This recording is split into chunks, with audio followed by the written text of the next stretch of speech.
নমস্কাৰ প্ৰেৰণাৰ পৰা অন্য এটা ভিডিঅ'লৈ আপোনালোক সকলোকে স্বাগতম জনাইছোঁ আৰু আজি টেঙামৰা জামৰ এটা ৰেচিপি লৈ আপোনালোকলৈ আহিছোঁ আৰু যিহেতু টেঙামৰা গুটিৰ পৰা অংশখিনি উলিয়াই কাটি উলিয়াওঁতে বহু সময় যায় আৰু আমনিও লাগে গতিকে এটা অতি সহজ পদ্ধতি লৈ আহিছোঁ এখন কেৰাহীত ভালদৰে এইখিনি ধুই তলত অলপমান পানী তলটো ভিজি থাকিব পৰাকৈ দিলে হ'ল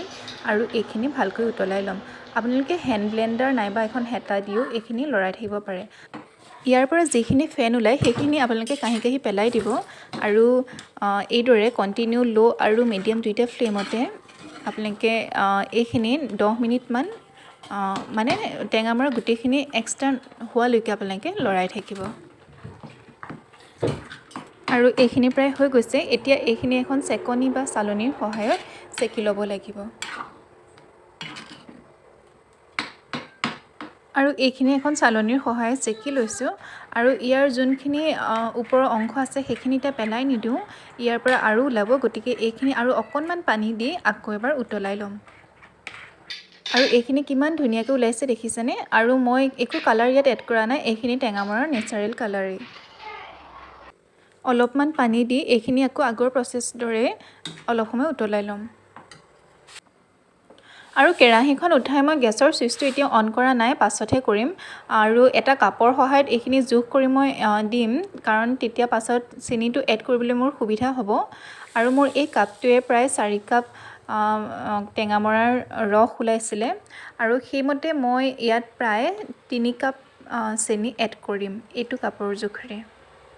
আৰু আপোনালোকে চেনিৰ পৰিমাণটো নিজৰ জোখ অনুযায়ী দিব পাৰে কাৰণ কোনোবাই চেনিটো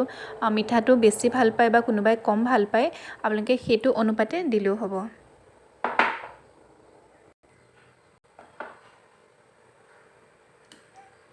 মিডিয়াম ফ্লেমত এইখিনি মই এতিয়া ভালদৰে কণ্টিনিউ এইদৰে লৰাই থাকিম আৰু ওপৰত যিখিনি এক্সট্ৰা ফেন ওলাই মই এইখিনি কাঢ়ি পেলাইছোঁ আৰু মই ইয়াৰ এটা জোখ দিম কোনটো জোখত ৰাখিলে টেঙামৰাখিনি জামখিনি হৈছে বুলি আপোনালোকে গম পাব পাৰিব তেতিয়ালৈকে কণ্টিনিউ আপোনালোকে লৰাই থাকিব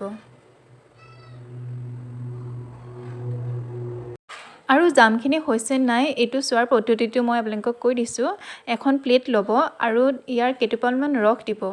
আৰু ৰস দিয়াৰ পাছত প্লেটখনত আপোনালোকে এনেকৈ লৰাই চাব যদি তললৈ বৈ গৈছে এয়া দেখিছেনে তললৈ বৈ আহিছে গতিকে ইয়াৰ আৰু অলপ সময় ভালদৰে আকৌ লৰাব লাগিব অলপ সময় গৰম কৰাৰ পাছত মই এইখিনি আকৌ এখন প্লেটত এইদৰে দিলোঁ আৰু এতিয়া চাওকচোন ওপৰখিনিতকৈ এইখিনি বেছি গাঢ় হৈছে আৰু তললৈ এইখিনি বৈ অহা নাই আৰু এটা পদ্ধতি মই আপোনালোকক দেখাই দিছোঁ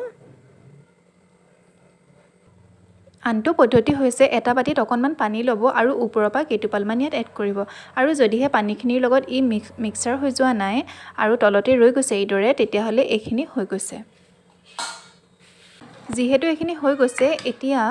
ইয়াক দীৰ্ঘদিনলৈ সঞ্চয় কৰি ৰাখিব পৰা মেইন টিপছটো হ'ল ইয়াত আপোনালোকে 2 চামুচ ভিনেগাৰ বা নেমুৰ ৰস দিব পাৰে মই নেমুৰ ৰস দিছোঁ আৰু তেতিয়া টেঙামৰা জামখিনি দীৰ্ঘদিনলৈ ভাল হৈ থাকে এইখিনি বেয়া নহয়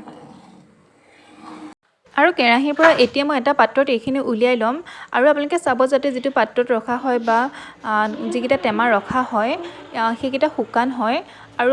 এইদৰে মই 5 মিনিট সময় ইয়াত ঠাণ্ডা হ'বলৈ দিলোঁ বেছি সময় ঠাণ্ডা হ'বলৈ নিদিওঁ কাৰণ পাছত এইখিনি সোমাবলৈ প্ৰব্লেম হ'ব কাৰণ ডাঠ হৈ যাব গতিকে মই এতিয়া এইখিনি ইয়াত ৰাখি ল'লোঁ আৰু এইদৰে মোৰ সোমাবলৈ অসুবিধা হোৱাৰ কাৰণে মই এতিয়া হেতা দি তিনিওটা টেমাতে ভৰাই ল'ম আৰু বেছি গৰমে নভৰাব যিহেতু কাঁচৰ পাত্ৰত ৰখা হয় আৰু এইখিনি মই হাফৰ নমৰাকৈ অলপ সময় ৰাখি দিম কাৰণ অলপ গৰম হৈ আছে আৰু এইদৰে এইখিনি অলপ সময় ৰাখি দিব আৰু এইখিনি দেখিবলৈ বহুত ধুনীয়া হৈছে আৰু খাবলৈতো আৰু বেছি ধুনীয়া হৈছে আৰু এতিয়া যিহেতু টেঙামৰা বতৰ গতিকে আপোনালোকে এইটো এবাৰ ঘৰত নিশ্চয় ট্ৰাই কৰিব আৰু যিহেতু বজাৰৰ পৰা অনা বস্তুবিলাকত আমাৰ বহুত কেমিকেল দিয়া থাকে আৰু এইটো নেচাৰেলি ঘৰতে বনাব পাৰি গতিকে আপোনালোকে নিশ্চয় বনাই খাব আৰু এইখিনি দেখি আপোনালোকে নিশ্চয় ধৰিব পাৰিছে এইখিনি কিমান ধুনীয়াকৈ হৈ উঠিছে মই বটলটো তললৈ মূৰ কৰি দিয়াটো এইখিনি ওলাই যোৱা নাই আৰু আপোনালোকে নিশ্চয় এইটো এবাৰ ট্ৰাই কৰিব ধন্যবাদ